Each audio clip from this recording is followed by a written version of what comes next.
What's going on, everybody? Welcome back to another video. And in today's video, I want to talk about self-compassion.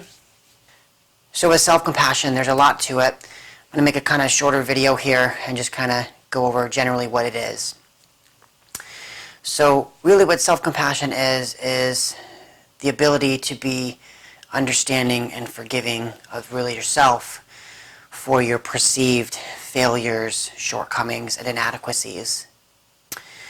Now, a lot of times we're in a situation where we are doing something and then we perceive it to be very negative or bad, or we kind of beat ourselves up for it.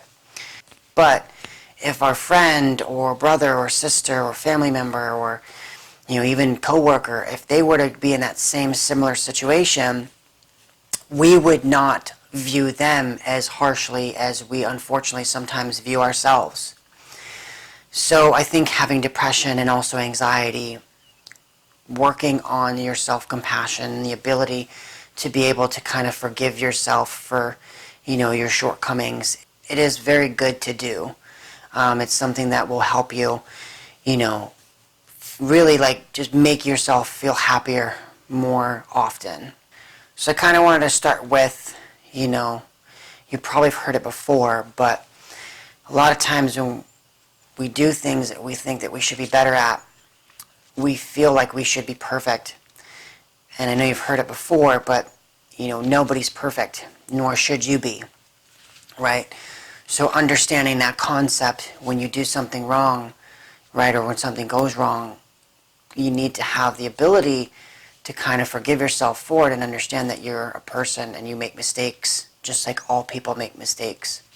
Now, a lot of times when we're going through the negative thing, it's very difficult to do in the moment. So what I did was, when I was in a good mood, I would have to think about how to respond to myself. When I was in a good mood, how should I respond to myself when I do something wrong, right? When I try something and it doesn't go as well as I thought it would, right? Even before I tried it, I would have to think of how should I respond to myself in those situations, right? So I would say, okay, well, I'm going to go try this, and if it doesn't work out, that's okay. At least I tried it. At least I did it, and if it doesn't go great, that's all right. I'm going to learn from it. And I think that is a key, right? Because when you're practicing it before you're in that situation, because you've rehearsed it a little bit, when or if that situation does happen, maybe not as great as you thought it would, you're able to maybe go back and remember the things that you told yourself, to remind yourself to say when that negative thing happens, and then you're more likely to think that way. A lot of times what happens is, if we do something that gives us anxiety, or we do something or something goes on and we start to feel the deep depression, it's very tough to start thinking positively in that moment, because you're just either in a fearful state from the anxiety, or you're feeling very low and down because of the depression. When you're in those states, it's very difficult to think clearly at that point, right? But a lot of times, when anybody really is in a situation that they have not been in, and the fear and anxiety takes over, it's tough to think clearly, because you're in a situation that causes you, kind of your blood rushes and you get that kind of feeling and you're ready to go. But, well, yes, it's good for some senses, right? Because it makes you, heighten your senses a little bit, but sometimes your thinking is not as clear. So some things that I used to kind of remind myself is, if you go to a party and you don't really talk to a bunch of people, that's okay. If, for me, if I'm not as good at talking to girls, that's okay too. I'm still good enough.